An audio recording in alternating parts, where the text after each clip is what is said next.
மகாராஷ்டிராவில் கள்ளக்காதலனை கொன்று பேரலில் அடைத்து வாய்க்காலில் வீசிய பெண் போலீசில் சிக்கினார்.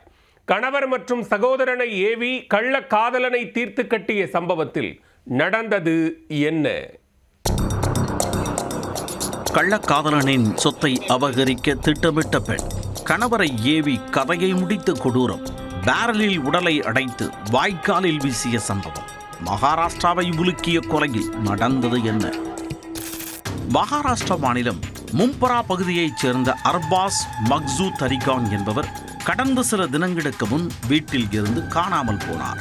பல இடங்களில் தேடி பார்த்தும் அர்பாஸை காணாததால் அவரது தந்தை மும்பரா காவல் நிலையத்தில் மகனை காணவில்லை என்று புகார் அளித்தார்.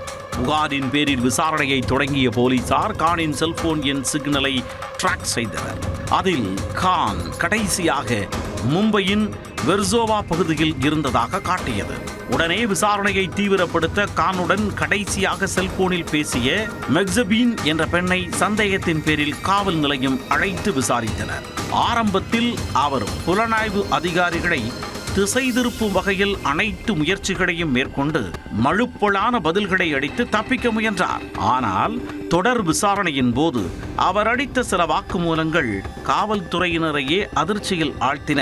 தனது கணவர் ஹசன் மற்றும் சகோதரர் தாரிக் ஷேக் ஆகியோருடன் இணைந்து அர்பாஸிடம் இருந்து பணம் பறிக்க திட்டமிட்டு பின்னர் அவரை கொலை செய்ததாக மெக்ஸபீன் ஒப்புக்கொண்டார். பண விவகாரம் தொடர்பாக பேச்சுவார்த்தைக்கு அழைத்து அந்த மூவரும் கானை வெர்சோவா பகுதிக்கு வரவழைத்தனர். அங்கு வைத்து கான் பணம் கொடுக்க மறுத்தபோது பிடித்த கும்பல் பிளாஸ்டிக் குழாய்களால் சரமாரியாக தாக்கி கொடூரமாக கொலை செய்துள்ளனர். கானை கொலை செய்த பிறகு அந்த மூவரும் அவரது சடலத்தை ஒரு பச்சை நிற பேரலுக்குள் திணித்து தடயங்களை அழிக்கும் முயற்சியாக அந்த பேரலை ஒரு ஆள் நடமாட்டம் இல்லாத பகுதியில் வாய்க்காலில் வீசிவிட்டு தப்பித்துள்ளனர்.